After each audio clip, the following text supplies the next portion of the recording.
الرحمن الرحیم الحمد للہ رب العالمین والعاقبۃ للمتقین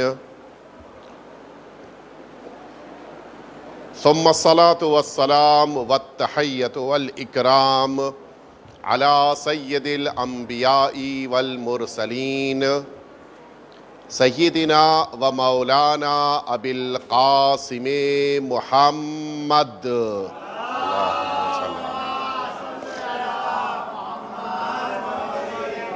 صلی اللہ علیہ وعلی اہل بیتہ الاطیبین الانجبین الذین اذہب اللہ عنہم الرجس وطہرہم تطہیرا اللہم صلی علی محمد لا سیما الامام المبین بقیت اللہ فی الارضین عجل اللہ تعالی فرجہ الشریف وارواحنا وارواح العالمین لتراب مقدمہ الفداء واللعنة الدائمة الباقية على أعدائهم أجمعين أما بعد فقد قال الله الحكيم في كتابه المبين يا أيها الذين آمنوا كتب عليكم الصيام كما كتب على الذين من قبلكم لعلكم تتقون۔ ایک دفعہ مل جل کے آپ سبھی حضرات صلوات بھیج دیجئے۔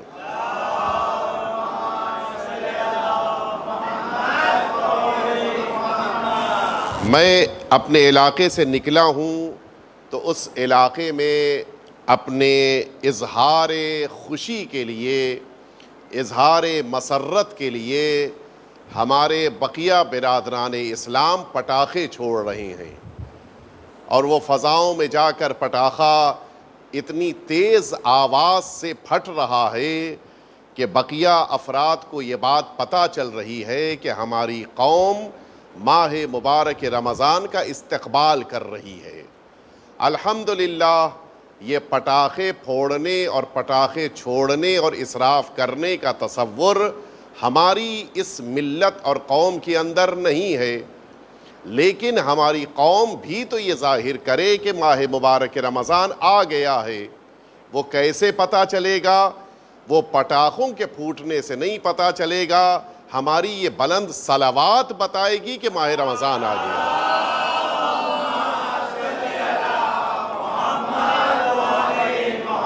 اور ہمیں دنیا کو نہیں بتانا ہے کہ ہم ماہ مبارک رمضان کا استقبال کر رہے ہیں، بلکہ ہمیں ملائکہ کو بتانا ہے کہ ہم استقبال ماہ مبارک رمضان کرتے ہوئے یہ صلوات بھیج رہے ہیں۔ اب نتیجہ یہ ہے کہ جب اللہ کے لیے صلوات ہوگی تو پھر اس کا ثواب بھی اتنا ہی زیادہ ہوگا۔ لہٰذا آپ جب دوران گفتگو، یہ جو مختصر سا وقت ہے، اس میں آپ جب صلوات بھیجیے گا تو بلند آواز سے، تاکہ پتہ چلے کہ آپ ماہ مبارک رمضان کا دل کھول کر استقبال کر رہے ہیں۔ مل جل کے صلوات بھیج دیجئے آپ۔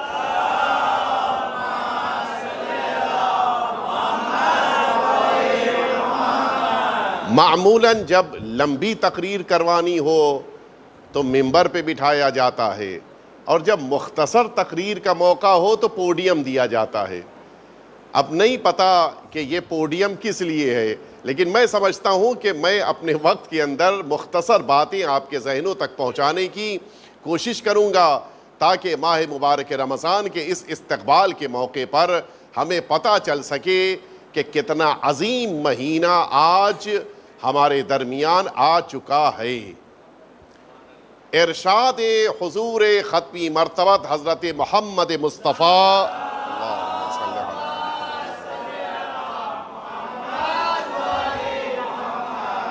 آپ نے فرمایا کہ ایھا الناس قد اقبل الیکم شہر اللہ بالبرکۃ والرحمۃ والمغفرہ، لوگو اللہ کا مہینہ تم تک آ چکا ہے برکت، رحمت اور مغفرت کے ساتھ۔ ہوا شہر دعیتم فیہ الی ضیافۃ اللہ، یہ وہ مہینہ ہے کہ جس مہینے میں تم سب کو اللہ کی مہمانی کے لیے بلایا گیا ہے۔ ابھی علی رضا صاحب شاید نہیں دکھائی دے رہے نا، اللہ انہیں شفا دے۔ علی رضا صاحب کے ولیمے میں اگر آپ سے یہ بات کہی جاتی کہ آپ کی دعوت ہے تو دوست کیا پوچھتے؟ پہلا سوال یہ ہوتا کہ یہ بتاؤ کیا کھلاؤ گے، یہی تو ہوتا ہے نا۔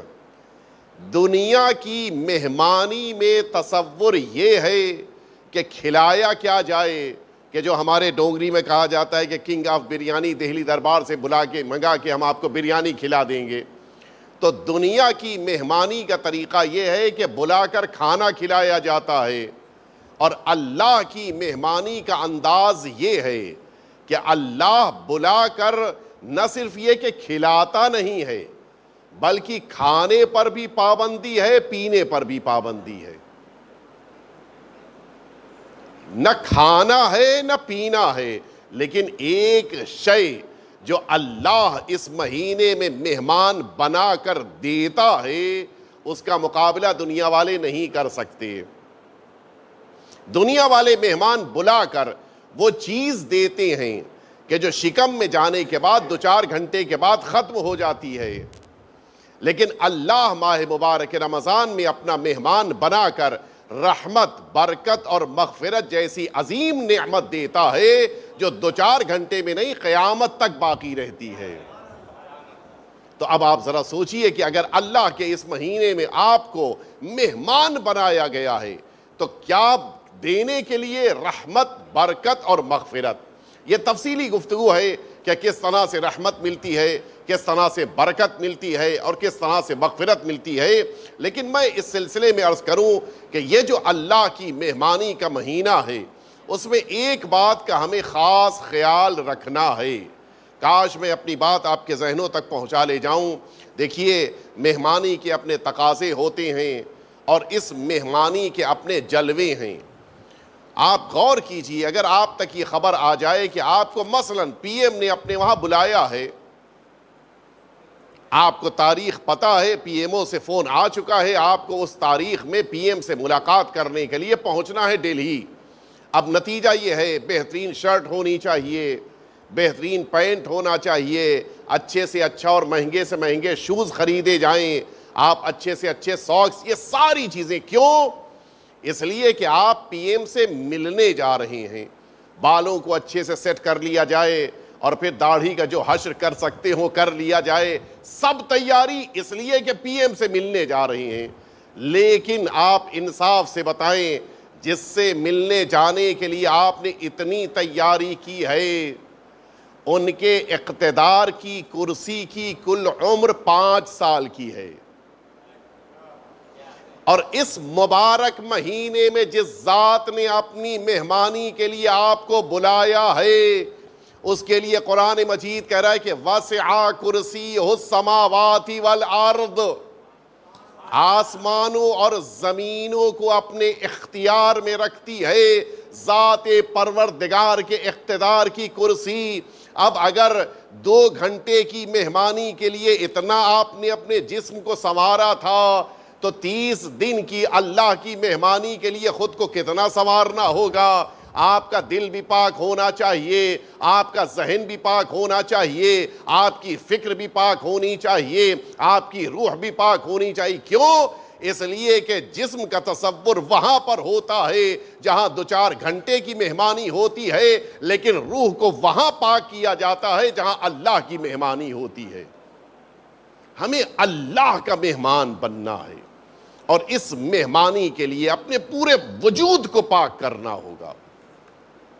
ہمارے جسم کا ایک ایک حصہ پاک صاف ہونا چاہیے، آنکھیں پاک ہونی چاہیے، زبان پاک ہونی چاہیے، کان پاک ہونے چاہیے۔ توجہ ہے یا نہیں ہے؟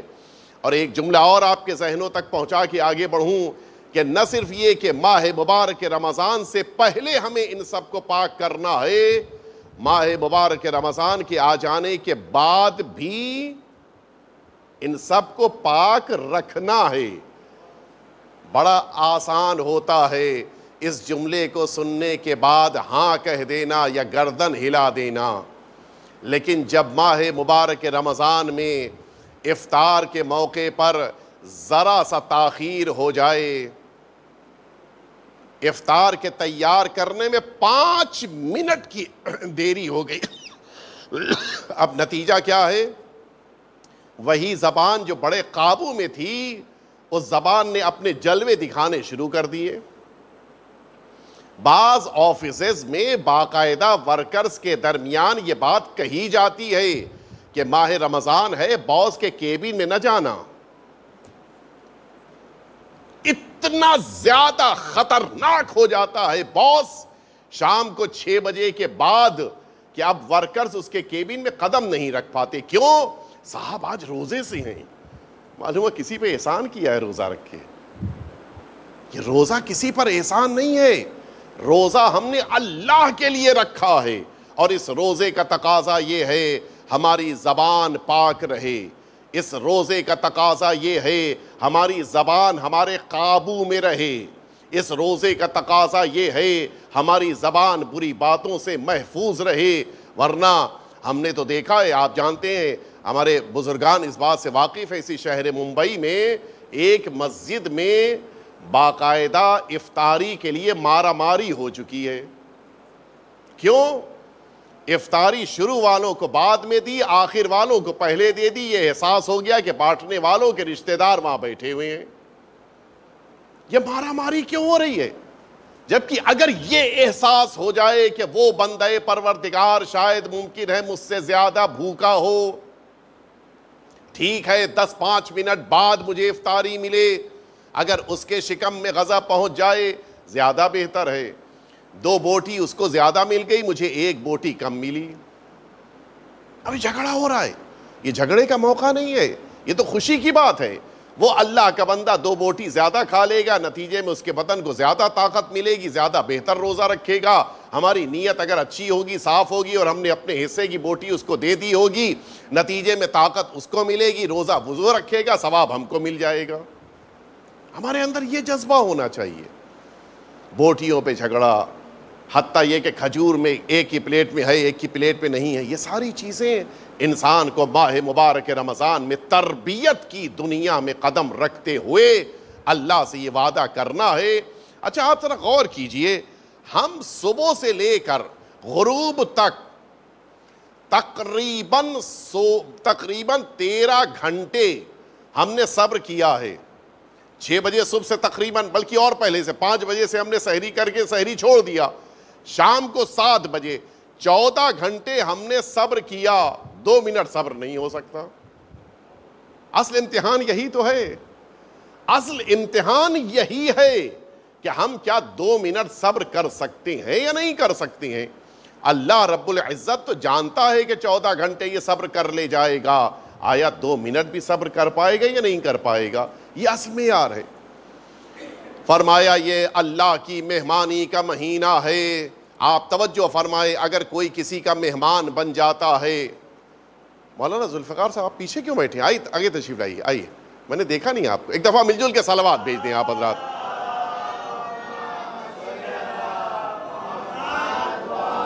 آئے تشریف لائیں، ایک دفعہ اور صلوات بھیج دیں آپ حضرات۔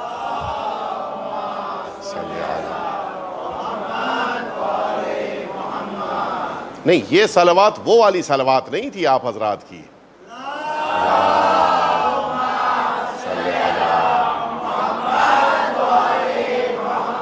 مولانا ذوالفقار صاحب نے اگر آپ کو اپنے گھر دعوت پہ بلا لیا، آپ اگر ان کے گھر دعوت پر گئے، پیاس لگی، تو کیا آپ، پوری توجہ رہے، کیا آپ خود اٹھ کر فریج تک جائیں گے اور پانی نکال کے واپس ڈرائنگ روم میں آ کے بیٹھ کے پیئیں گے؟ بھوک لگی، کیا خود کچن میں جا کر کھانا نکال کے پلیٹس میں لائیں گے اور پھر بیٹھ کر ڈرائنگ روم میں کھائیں گے؟ یا آپ کے پانی مانگنے سے پہلے، آپ کے پہنچتے ہی مولانا صاحب نے اندر سے پانی بھجوا دیا؟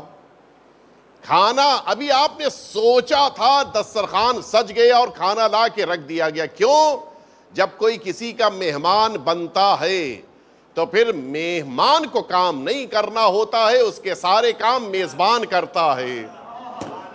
اگر اس ماہ مبارک رمضان میں ہم سب اللہ کے مہمان ہیں تو اب کسی انسان سے نہ کہیے کہ میری سیلری بڑھا دو، کسی انسان سے نہ کہیے کہ میں مشکلات میں گھرا ہوں میری مشکل کو حل کر دو، کسی انسان سے نہ کہیے میرا گھر ٹوٹ گیا ہے چھت ٹوٹ گئی ہے اس کو بنوا دو، کسی انسان سے نہ کہیے میرے بچے کی تنخواہ میرے بچے کی مثلاً فیس نہیں جمع ہو پا رہی ہے فیس دے دو۔ کیوں؟ اس لیے کہ اب اس مہینے میں مہمان آپ اللہ کے ہیں، آپ اللہ کی عبادت کرتے رہیں، آپ کے کام اللہ پورے کر دے گا۔ ضرورت اس بات کی ہے کہ ہم حقیقی مہمان بن جائیں، حقیقی طور پہ اگر ہم مہمان بنیں۔ میں حدیث آپ کی خدمت میں عرض کروں، یہ وہ مہینہ ہے کہ جس مہینے میں اللہ رب العزت نے بندوں کو جو ایک عظیم نعمت عطا کی ہے۔ ہم لوگوں کو ایک بڑی تکلیف ہوتی ہے اس ماہ مبارک رمضان میں اس گرمی سے۔ بہت سارے برادران نے کہا مولانا اس سال گرمی میں روزہ آ گیا ہے، مولانا اب کیا ہوگا، اس سال کے روزوں کا کیا حشر ہوگا، کیسے ہم روزے مکمل کریں گے؟ جبکہ حقیقت یہ ہے کہ یہی ماہ مبارک رمضان کا روزہ ہے جسے پروردگار نے اتنا عظیم قرار دیا ہے کہ آپ محسوس بھی نہیں کر سکتے۔ سنیں آپ، سرکار امیر المؤمنین حضرت علی ابن ابی طالب علیہ الصلوۃ والسلام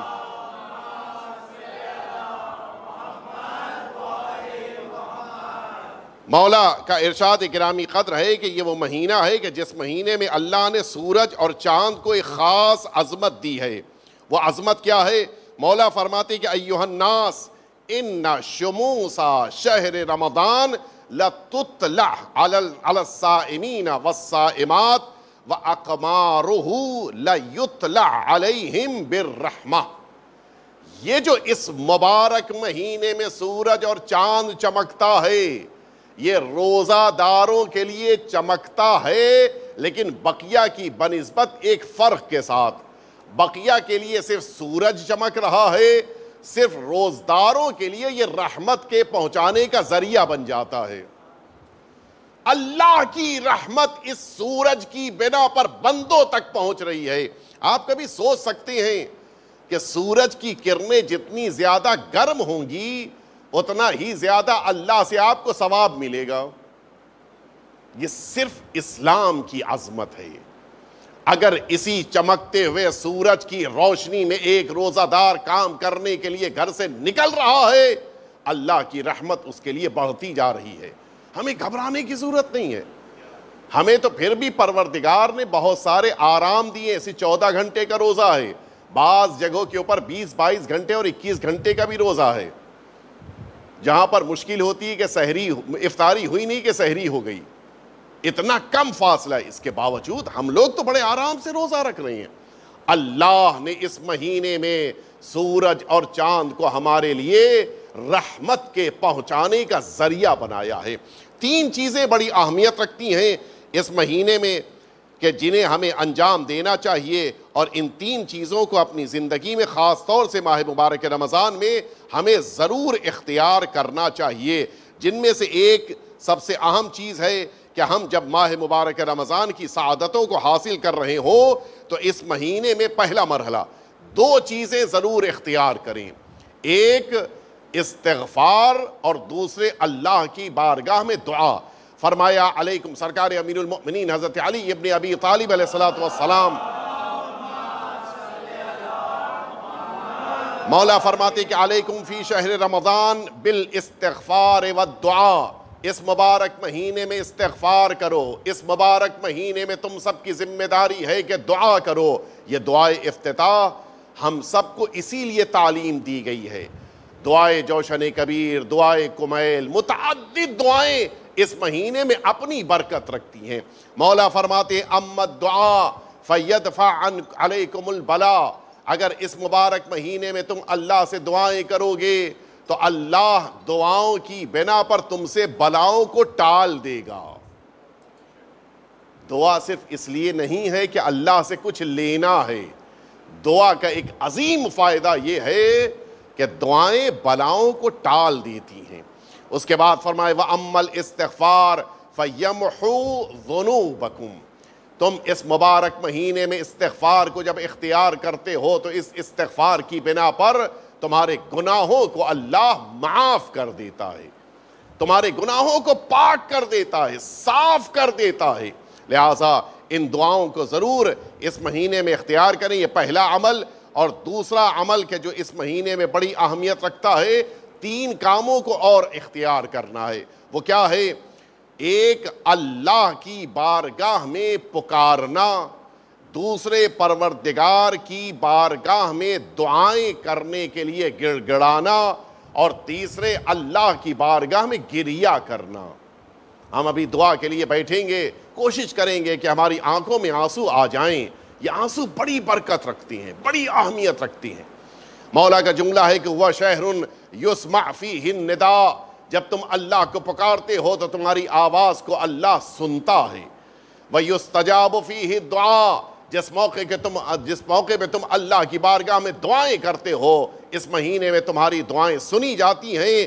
وَيُرْحَمْ فِيهِ الْبُكَاء, اور جب اس مہینے میں تم سب اللہ کی بارگاہ میں روتے ہو, گڑ گڑاتے ہو, تڑپ کر آواز دیتے ہو, اللہ کی رحمت مچل کر تم تک پہنچ جاتی ہے.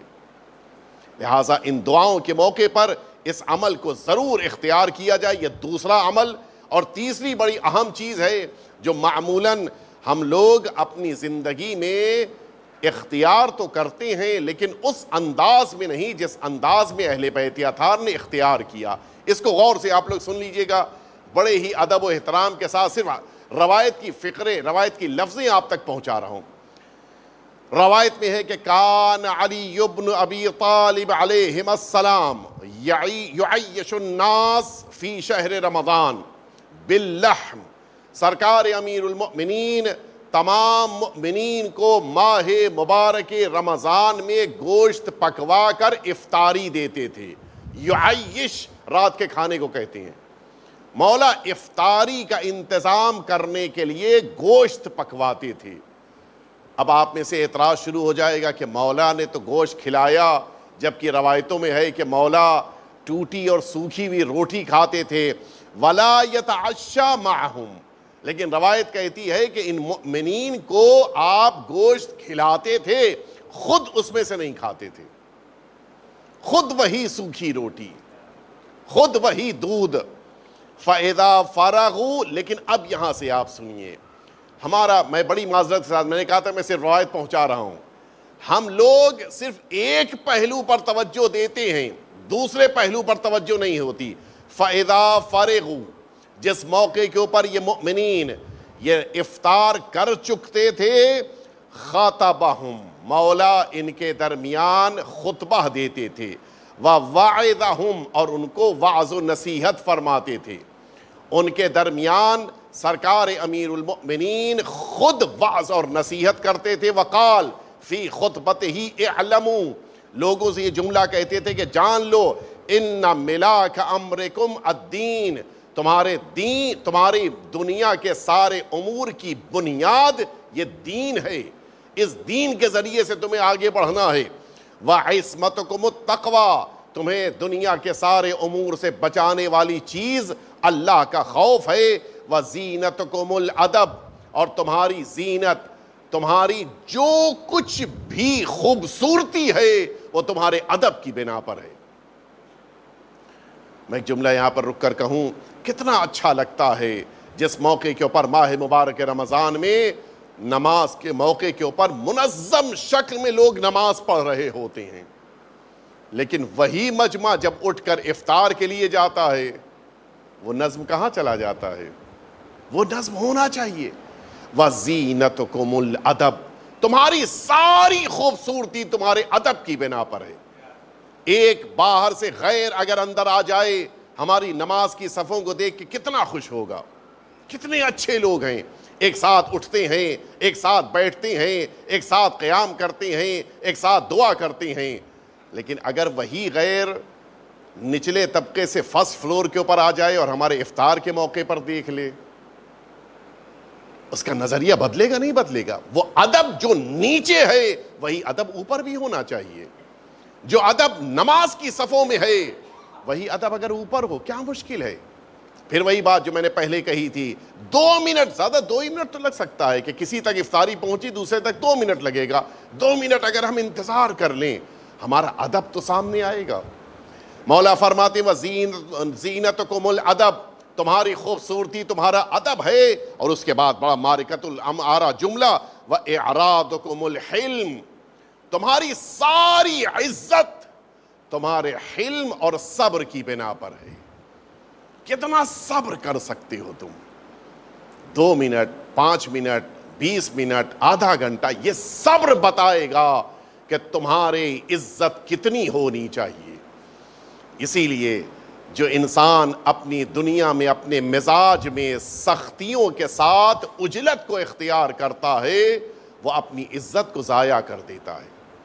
عجلت نہیں ہونی چاہیے، جلد بازی نہیں ہونی چاہیے۔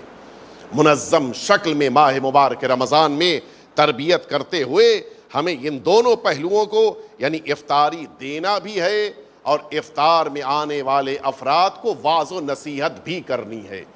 یہ ذمہ داری صرف اداروں کے ذمہ داروں کی نہیں ہے، مؤمنین کی بھی ذمہ داری ہے کہ افطار کے بعد اگر واعظ و نصیحت کی نشستیں ہو رہی ہیں تو ان میں بیٹھیں۔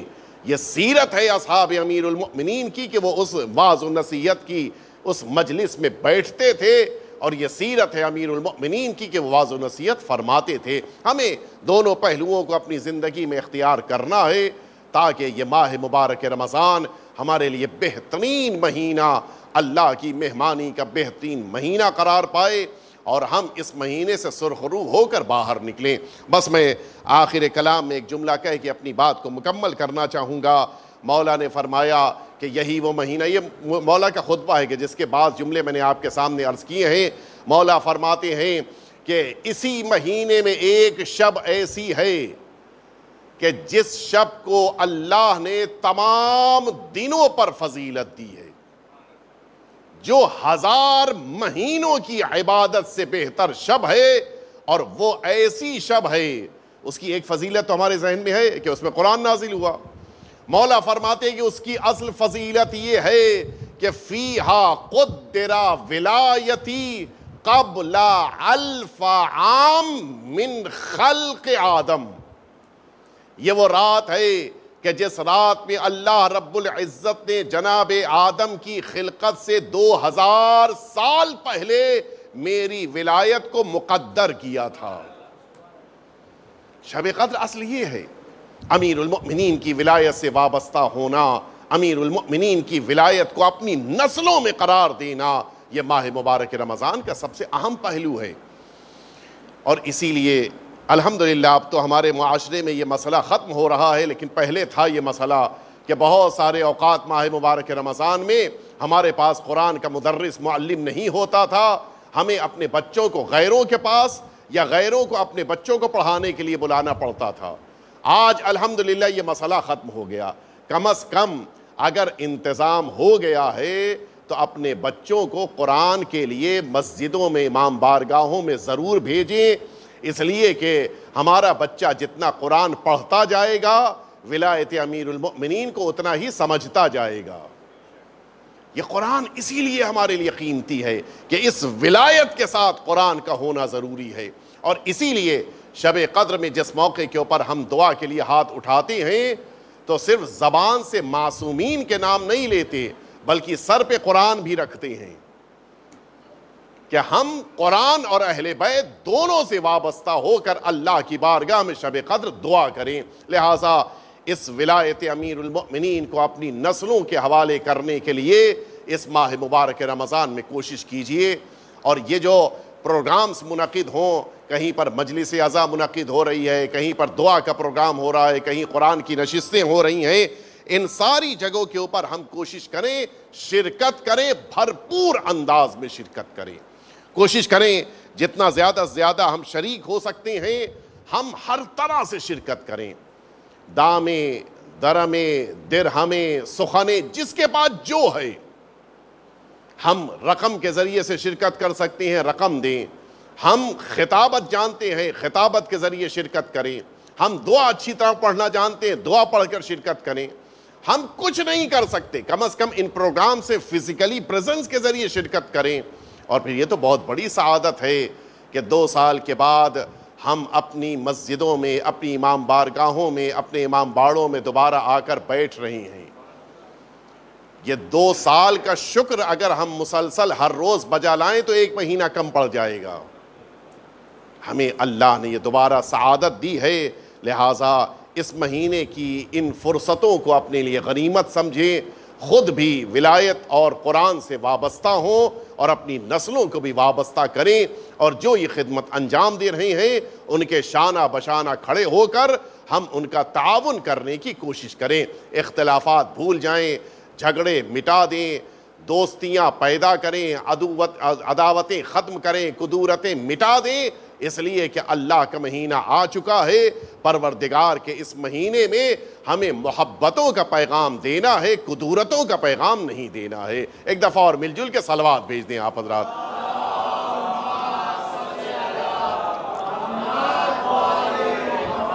آج کی اس شب میں انشاءاللہ ہم سب دعائے افتتاح پڑھیں گے اور اس دعا کے ذریعے سے اپنے آقا اور مولا سے توسل کریں گے. آخری امام کی بارگاہ میں یہ پہلی شب ہے، بڑی عظمت رکھتی ہے.